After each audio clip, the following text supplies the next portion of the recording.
শেখ হাসিনার পতন এবং ভারতে পালিয়ে যাওয়ার পর থেকে একটা জিনিস বারবার চেয়েছি, সেটা হচ্ছে আওয়ামী লীগের লোকজনের বিচার করব। আমরা তাদের ন্যায় বিচার দেব, যেটা শেখ হাসিনা আমাদের দেয়নি, আমাদের জনগণকে যেটা থেকে বঞ্চিত করেছে। শেখ হাসিনা সহ প্রত্যেকের ন্যায় বিচার করতে চাই আমরা। সেই ন্যায় বিচারে মৃত্যুদণ্ডও হতে পারে কারো। কিন্তু আমরা যে নিজেরা আওয়ামী লীগের লোকজন পেলে পিটিয়ে দেব, পেটাবো, মেরে ফেলবো বা নিদেন পক্ষে চট থাপ্পড় দেব, এই প্রবণতাটা কখনোই প্রথম দিন থেকেই পছন্দ করিনি। তারপরে কেউ কেউ বলতে পারেন হিট অফ দ্য মোমেন্ট বলে একটা কথা আছে, তাই শেখ হাসিনার পতন এবং পালিয়ে যাওয়ার পর দীর্ঘদিনের অত্যাচারিত মানুষের কিছু আউটবাস্ট হয়তো কেউ কেউ বলবেন হয়ে যায়, যৌক্তিক না, কিন্তু আমাদের মধ্যে প্রতিশোধ পরায়ণতা কাজ করে। আওয়ামী লীগের প্রতি প্রতিশোধ পরায়ণ কাজ করার মতো বহু কিছু আওয়ামী লীগ করেছে, এটা নিয়েও আমার কোনো দ্বিমত নেই। কিন্তু এরপরও এই ঘটনা ঘটছে। আজই কিছুক্ষণ আগে একটা খবর দেখলাম, অভিনেতা জনাব সিদ্দিককে রাস্তায় ধরে পিটিয়ে জামা কাপড় ছিঁড়ে হাঁটিয়ে নিয়ে ভিডিওতে দেখা যাচ্ছে তাকে পেটানো হচ্ছে, পুলিশের হাতে সোপর্দ করা হয়েছে। এবং একদিন আগে আমরা হয়তো অনেকে খেয়াল করেছি, আদালতে জনাব আনিসুল হককে যখন নেওয়া হয়েছে, সাবেক আইনমন্ত্রী, তাকেও চট থাপ্পড় ঘুষি মারা হচ্ছে রীতিমতো। পরে তাকে ধরে নিয়ে দৌড়ে প্রিজন ভ্যানে তুলেছিল পুলিশ। যে কথাটা বলছিলাম যে আমরা আসলে ন্যায় বিচার চাই আওয়ামী লীগের। সিদ্দিক কি অপরাধ করেছেন, কোনো ক্রিমিনাল অফেন্সের সাথে জড়িত আছেন? যদি থাকেন তার বিরুদ্ধে মামলা হওয়া এবং সেটার ভিত্তিতে তার বিচার হওয়া জরুরি। কিন্তু তিনি কাকরাইলে গেছেন এবং তাকে দেখে চিনে, হ্যাঁ তিনি আওয়ামী লীগের লোক এবং উনি আওয়ামী লীগকে নিয়ে অত্যন্ত উস্কানিমূলক কথাবার্তা তাদের ওই হ্যাডামের সময় বলেছেন, এতেও কোনো সন্দেহ নেই, রীতিমতো নির্বাচন করতে চেয়েছেন। কিন্তু তিনি ক্রিমিনাল অফেন্স করেছেন কিনা, যদি করে থাকেন তাহলে উনি এতদিন এই যে প্রকাশ্যে ঘুরে বেড়াচ্ছেন, তার বিরুদ্ধে যদি মামলা থাকে তাহলে সেটা কিভাবে করছেন? অবস্থা দৃষ্টে মনে হয় তার বিরুদ্ধে মামলা নেই, তাহলে জনগণ মনে করছে তাকে পেটানো যায়, সে যেহেতু আওয়ামী লীগ করে, এবং তাকে পুলিশে তুলে দেওয়া যায়। কিন্তু প্রশ্ন হচ্ছে কিসের ভিত্তিতে? মব। আবারও আমরা মব দেখছি, এবং মব চাইলেই এসব করে ফেলা যেতে পারে। এবং শেষ পর্যন্ত আমি জানি না পুলিশ মামলা দেবে কিনা, দিয়ে তাকে কোনোভাবে আবার ঢুকিয়ে দেওয়া যাবে কিনা জেলে। আমরা খেয়াল করেছি এর মধ্যে বহু মানুষের বিরুদ্ধে আওয়ামী লীগের বহু লোক বহু রকম অপরাধ করেছে আওয়ামী লীগের সাথে যুক্ত, কিন্তু ঢালাওভাবে হত্যা মামলা দেওয়ার একটা প্রবণতা আমরা দেখছি, যেটা এই জিনিসগুলোকে হাস্যকর পর্যায়ে নিয়ে যাচ্ছে এবং এক ধরনের মামলা নিয়ে ধান্দাবাজি শুরু হচ্ছে। আওয়ামী লীগের সময় এক ধরনের ধান্দাবাজি ছিল, সকল মামলা বাণিজ্য, এখন আর একটা ভিন্ন ধরনের মামলা বাণিজ্য শুরু হয়েছে। সো এই ফাজলামগুলো চলছে। জনাব আনিসুল হকের ক্ষেত্রে যে ঘটনা ঘটেছে সেটা ইভেন আরও ভয়ঙ্কর। আমি আদালত চত্বরে যখন পেটানো হয়, যেখানে তার আশপাশে পুলিশ ছিল, প্রচুর পুলিশ, এবং তার চাইতে জরুরি কথা, আদালত চত্বরে এই হামলাগুলো মূলত করেন আইনজীবীরা। মানে আমাদের দেশটা এমন হয়েছে যেখানকার আইনজীবীরাও তাদের মধ্যকার এই প্রতিশোধ পরায়ণতা ঢাকরে রাখতে পারেন না, অথচ তারা এই দেশের ন্যায় বিচারের জন্য লড়াই করার কথা ছিল। টেকনিক্যালি তারা সেই লড়াইটা করেন।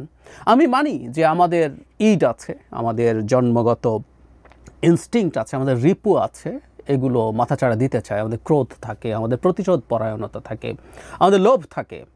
এগুলো থাকলেই সেটা ঢেলে দেব কি আমরা, নাকি আমরা এগুলো নিয়ন্ত্রণ করতে পারি বলেই আমরা মানুষ কেন? কারণ আমরা আমাদের ইটগুলো কাটিয়ে ওঠার চেষ্টা করতে পারি এবং সফল হওয়ার চেষ্টা করি। আমার ভীষণ ইচ্ছা করছে এই লোকটা এত ভয়ঙ্কর লোক, তাকে ধরে আমি পেটাবো নিজ হাতে, কিন্তু তারপরও আমরা সেটাকে রেস্ট্রিক্ট করা, যে না আমি এটা পারি না, কারণ এটা অন্যায় হয়, এটা বেআইনি হয়, এটা অনৈতিক হয়। কিন্তু এই কাজগুলো ঘটছে। কিন্তু শুরুর দিকে যে কথাটা বললাম যে হিট অফ দ্য মোমেন্ট, 5 তারিখের পর 2, 4, 5টা 10টা ঘটনা এমন ঘটা, আমি তখনও সেটা চাইনি, সেটার প্রতিবাদ করেছি। আর 9 মাস হয়ে যাওয়ার পর একই ঘটনা ঘটা কিন্তু ঠিক না। এই ঘটনাগুলো দেশে বিদেশে, আমি বিদেশের কথায় আগে আসি, যে দেশ বিদেশে যখন দেখা যাবে যে আমরা এই রকমভাবে আচরণ করছি, এটা আমাদের এই যে ওভারঅল গণঅভ্যুত্থান, কারণ যে গণঅভ্যুত্থানে আমরা চেয়েছিলাম শেখ হাসিনার মতো একজন টাইরেন্টকে, একজন স্বৈরাচারকে সরিয়ে এই দেশে গণতান্ত্রিক ন্যায়ভিত্তিক একটা সমাজ কায়েম করব, রাষ্ট্র কায়েম করব, সেটার বিপরীতে যায়। সুতরাং আমরা কি তাহলে শেখ হাসিনাকে সরিয়ে, তার স্বৈরাচার সরিয়ে আরেক রকম স্বৈরাচার, আরেক রকম গায়ের জোর, আরেক রকম মগের মুল্লুক, বা কেউ কেউ বলছেন মবের মুল্লুক তৈরির জন্য এসব করেছিলাম? এই আলাপ কেউ কেউ করতেই পারেন বাইরে, আর দিনের শেষে দেশেও তো একই কথা আসলে আমরা প্রশ্ন করব। শেখ হাসিনার বিরুদ্ধে আমাদের যে অভিযোগ ছিল, তিনি আমাদের নির্বাচন ব্যবস্থা ধ্বংস করে অবৈধভাবে ক্ষমতায় থেকে রাষ্ট্রের প্রতিটা প্রতিষ্ঠান শেষ করে দিয়ে লুটপাট করেছেন এবং মানুষের হাত থেকে ন্যায় বিচার, ইনসাফ সরিয়ে নিয়েছেন।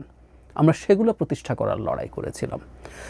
যে যাই বলি না কেন, যেভাবেই ব্যাখ্যা করার চেষ্টা করি না কেন, আওয়ামী লীগের ওপর এই ধরনের হামলাগুলো আমাদের গণ অভ্যুত্থানের স্পিরিটকে নষ্ট করে। এই স্পিরিটটা যেন আমরা নষ্ট হতে না দিই। প্রায় জুলাইয়ের চেতনা শব্দটা শোনা যায়। জুলাই আগস্টের চেতনা আসলে শেখ হাসিনা যা যা করেছিল তার ঠিক বিপরীতটা করা।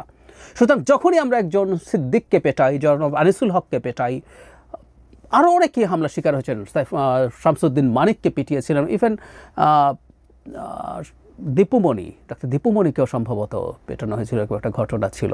সো এরকম ঘটনাগুলো যখন ঘটে সেগুলো আমাদের স্পিরিটকে নষ্ট করে। 9 মাস পরে এসে অন্তত দু একটা ঘটনা ঘটে যায় অভ্যুত্থানের পর, কেউ কেউ বিপ্লব বলেন, তারপর সেই কথাগুলো বা সেই তথাকথিত যুক্তি এই ক্ষেত্রে তো আর খাটে না। আমাদের অ্যাট এনি কষ্ট এগুলো বন্ধ করতে হবে, এবং সবচেয়ে জরুরি কথা, যারা এসব করছে তাদের বিরুদ্ধে ব্যবস্থা নিতে হবে। এই যে যারা সিদ্দিককে পেটালেন রাস্তায়, যারা, তাদের কিন্তু ছবি ভিডিওতে দেখা যায়। আমি আসলে এদের বিরুদ্ধে আইনগত ব্যবস্থা নেওয়া ছাড়া আর কোনোভাবে এটা বন্ধ করা যাবে বলে মনে করছি না। আমরা যে কেউ মনে করছি আমরা আওয়ামী লীগ পেলে পিটিয়ে দিলে আমার কিছু হবে না। যারা আনিসুল হককে কারা পিটিয়েছিল রাস্তায়, কোন সব আইনজীবী, আদালত চত্বরে দেখা তো যায়। এগুলো তো ফৌজদারি অপরাধ প্রত্যেকটা। তার বিরুদ্ধে ব্যবস্থা নেওয়া উচিত, এবং আমি দেখতে চাই সরকার এই ব্যবস্থাগুলো এবার নেওয়া শুরু করবে। কারণ যতদিন পর্যন্ত সরকার এই ব্যবস্থা নেবে না, এই দেশের কিছু মানুষের মনে হবে আওয়ামী লীগ পেলেই পেটানো যায়, পিটিয়ে হাত পা ভেঙে দেওয়া যায়। ওই যে কিছুদিন আগে একজন ছাত্রলীগের নেতাকে ছাত্র দলের কয়েকজন মিলে পাড়া দিয়ে শহর ঘুরিয়েছে রিকশায়, এগুলো করা যায় বা মেরেও ফেলা যায়। এই জিনিসগুলোর ব্যাপারে আমাদের সতর্কতা জরুরি। সরকারের পদক্ষেপ দেখতে চাই, খুব দ্রুত দেখতে চাই।